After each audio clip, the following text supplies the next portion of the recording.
Hello there. Today we're going to talk about this sort of like backlash to Starfield. Now, there's a number of reasons why people, want to moan about it, but I don't think most of it's warranted. They haven't seen the game yet, so it's a bit hard to moan about something if you haven't seen something. But it's human nature to do that, so let's get into it, shall we? Now, I use the word moan because it is a moan. I mean, I like to moan. I moan about everything. It's my God-given right to have a good moan. So I don't blame people for wanting to, express concerns. However, let's just look into it, shall we? First of all, we got the elephant in the room. We know what Fallout is. We know what the Elder Scrolls is. We haven't seen Starfield yet.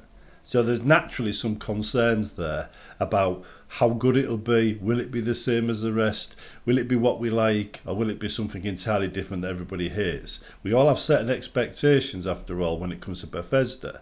And if they change things too much, those expectations will not be met. That's what people are worried about.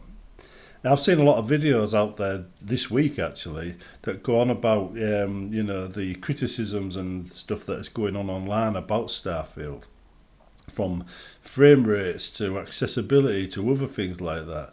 I don't really think these are the issue people make it out to be, because previous games have had subtitles. They have been fairly accessible. The flashes and things like that you might get aren't as bad as other games. So I don't think you're going to see the kind of problems that they outline. I think that's scaremongering, I think. On the other hand, the planet situation. Only 1 in 10 planets are going to have life on them. So you're going to have like 900 planets which are just barren rocks. Now some people think, oh, that's good then, so they can focus on the 1 in 10. Yeah, they can. But you've got 900 barren rocks. 900 planets which are pretty much just there for mining. So yeah, it's not going to be the big scopy, scaly game that we expect, is it? It's going to be a little bit like that area south of Windhelm, with it looks like a bit of volcanic activity going on, a few dragons. Except for you're not going to get any life there. It's just going to be like that everywhere. So I don't think we're going to have an issue there. I think it's going to be a case of they're going to have to spawn things on those planets, probably bases and things like that randomly, which would be easy enough to do.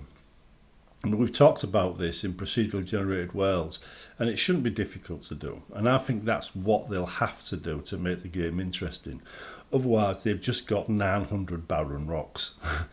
And also, if you think about it, right, if they've got 1,000 worlds and 1 in 10, have a planet on them, then most of these systems should have at least one habitable planet.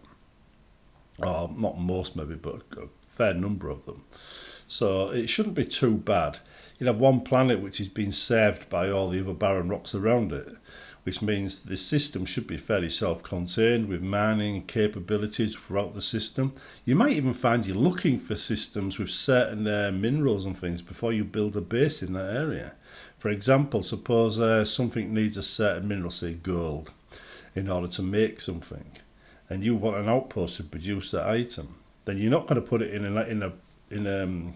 a system where that resource you need isn't there. You're going to put it in a system where that resource is. So potentially you're going to be picking systems based on what you want to make, or what you want to do, or the thing you want to harvest or mine.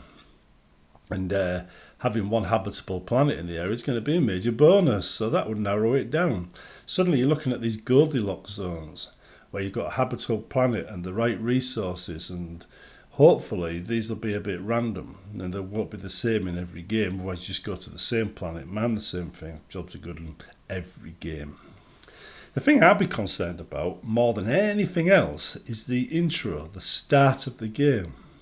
It's okay the first time you play it, but to go through the same intro every time you start a new game for the next 10-15 years, that is really annoying. So I'm kind of hoping Bethesda have learned that you need a skip option for that, so you can just jump straight into the game without messing about with that intro over and over again. Because we all know it gets dull fast. It's good the first time, maybe alright the second time. Third time you're getting a bit bored of it. Plus, it's not just the intro, is it? If you look at Skyrim and you go through Helgen to Whiterun, and then whatever everywhere else on river thing, you tend to have a certain amount of tasks you've got to do, up to killing the dragon and going to the Greybeards or see the Greybeards.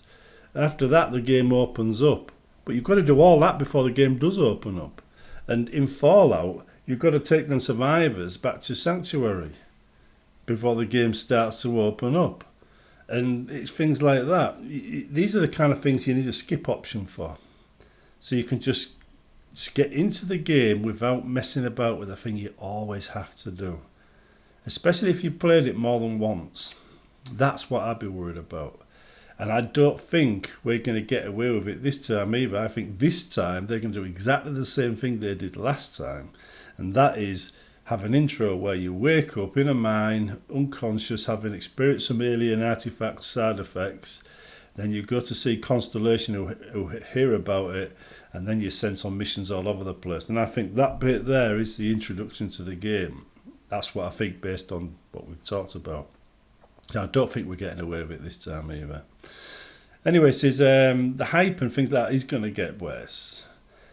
Personally, I've got a good idea what the game's going to be like already based on what they've said. We know what Bethesda's like. They've told us what they've done.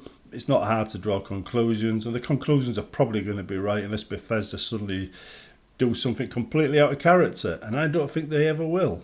I think Bethesda are always going to be Bethesda, at least, while Todd Howard's there.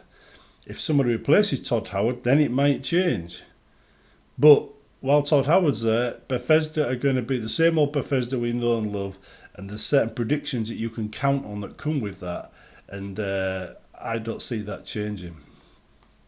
So yeah, I'm not really overly concerned about Starfield. To be honest, I'm not terribly excited either at the moment. I mean, it's exciting to know certain things are happening, but it hasn't grabbed me this hype yet. I'm going to have to see the game. Once I see the game and I know what it's like, then yeah. But until then, I haven't really been grabbed. I don't even feel a desperate sense to mod it yet either.